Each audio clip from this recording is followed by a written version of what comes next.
ఒక అమ్మాయి ఉండేది, చాలా మంచి హృదయంతో అందరినీ నమ్మేది.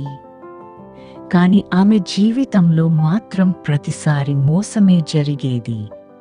ఒకసారి చాలా బాధతో ఆలయానికి వెళ్ళింది. శివయ్య ముందు నిలబడి అడిగింది, నేను ఏమి తప్పు చేశాను శివయ్య? ఎందుకు నాకు ఈ కష్టాలు? ఆమె కళ్ళలో నీళ్లు, హృదయంలో వేదన.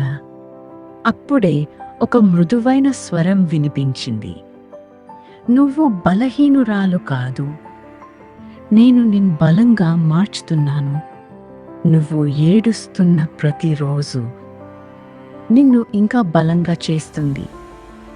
నువ్వు కోల్పోయింది మనుషులు, కాని పొందేది నిన్ను అర్థం చేసుకునే జీవితం. ఆమె ఆశ్చర్యపోయింది, కాని లోపల ఒక శాంతి వచ్చింది.